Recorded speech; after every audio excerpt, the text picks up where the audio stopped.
ಮಾತು ಮರ್ತು ಹೋಗುತ್ತೆ, ಮೂಕನಾಗ್ತೇನೆ. ಇಂಥದ್ದೊಂದು ಸಂದರ್ಭದಲ್ಲಿ ನಾನು ಅವಳೊಡನೆ ಇರಬೇಕಿತ್ತು. ಅವಳು ಇಲ್ಲಿ ಮತ್ತು ನಾನು ಅಲ್ಲಿ. ಇವತ್ತಿನ ದಿನ ಅವಳು ಇಲ್ಲದೆ ಇರ್ತಕ್ಕಂಥ ಈ ಸಂದರ್ಭದಲ್ಲಿ ನಾನು ಈವರೆಗೆ ಏರಿರದ ಎಷ್ಟೆಲ್ಲ ವೇದಿಕೆಗಳನ್ನು ಏರ್ತಾ ಇದ್ದೇನೆ, ಮೆರೀತಾ ಇದ್ದೇನೆ.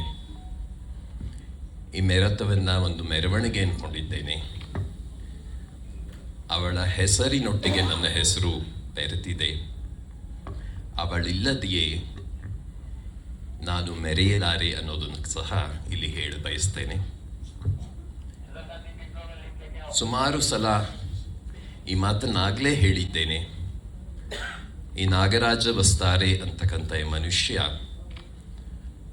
ಅವಳು ನನ್ನೊಳಗೆ ಇದ್ದಾಳೆ ಆಗಿ ನಾನು ಅವಳನ್ನು ಸದಾ ಹೊತ್ತೊಯ್ಯುವ ತೇರು.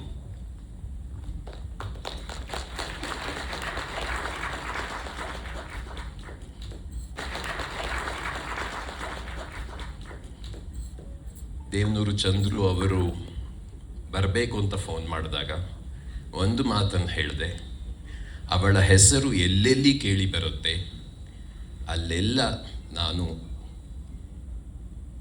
ಇರುವ ಒಲವನ್ನು ನಿಲುವನ್ನು ಕೈಕೊಳ್ತೇನೆ ಅಂತ. ಆ ಸಲುವಾಗಿ ಬಂದಿದ್ದೇನೆ.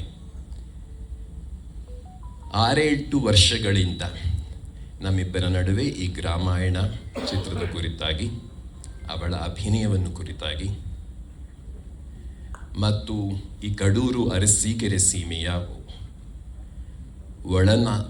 ಒಳಾಂತರದ ಒಳನಾಡು ಅಂತಿರುತ್ತಲ್ಲ, ಅಲ್ಲಿಯ ಭಾಷೆ, ಅಲ್ಲಿಯ ನೆಲ, ಜಲ, ಆಕಾಶ ಕುರಿತಾಗಿ ಯಾವತ್ತೂ ನಾವು ಮಾತಾಡ್ತಾ ಇದ್ವಿ.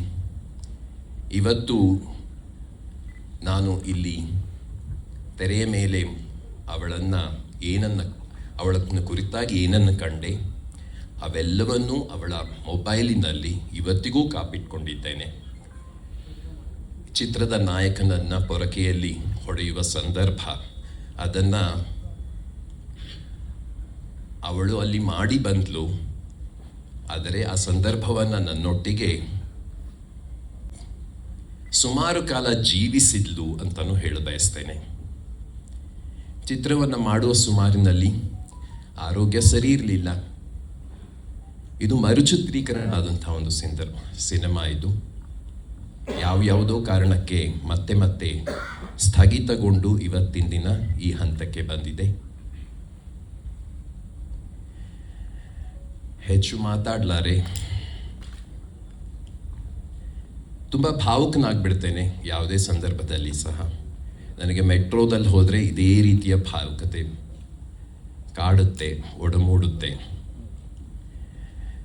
ಇನ್ನು ಲಹರಿಯ ವೇಲ್ಯು ಅವ್ರಿಗೆ ಅವರನ್ನು ಭೇಟಿಯಾದಾಗ ಹೇಳಿದೆ, ಈ ಲಹರಿ ಅನ್ನೋದು ನಾವೆಲ್ಲ ಚಿಕ್ಕಂದಿನಲ್ಲಿ, ಅಂದರೆ ನಾನು ಬೆಂಗಳೂರಿಗೆ ಬಂದಂಥ ಸಂದರ್ಭದಲ್ಲಿ ಕೆಸೆಟ್ಗಳ ಮೂಲಕ ಆ ಸಂಸ್ಥೆಯನ್ನು ಕಂಡು ಸಂಭ್ರಮಿಸ್ತಾ ಇದ್ವಿ.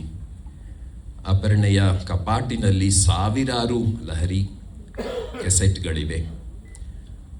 ಒಂದೊಂದು ನೆನಪು ಅದು. ಅವಳಿದ್ದಂಥ ಸಂದರ್ಭದಲ್ಲಿ ಯಾಕೆ ಇಟ್ಕೊಂಡಿದ್ಯಾ ಇದನ್ನೆಲ್ಲ, ಕೊಟ್ಬಿಡೋಣ. ಇವತ್ತಿನ ದಿನ ಅದನ್ನು ಕೊಡುವಂಥ ಒಂದು ಹೊತ್ತು ಗೊತ್ತು ನನ್ನಲ್ಲಿದೆ. ಆದರೆ ಕೊಡುವಂಥ ಮನಸ್ಥಿತಿ ನನ್ನೊಳಗಿಲ್ಲ. ಒಂದೊಂದು ಸಹ ನೆನಪಿನ ಖಜಾನೆ. ಈ ಗ್ರಾಮಾಯಣ ಚಿತ್ರಕ್ಕೆ ಒಳ್ಳೆಯದಾಗಲಿ, ಎಲ್ಲರೂ ಈ ಸಿನಿಮಾವನ್ನು ಗೆಲ್ಲಿಸಿ ಅಂತ ಪ್ರಾರ್ಥಿಸ್ತೇನೆ.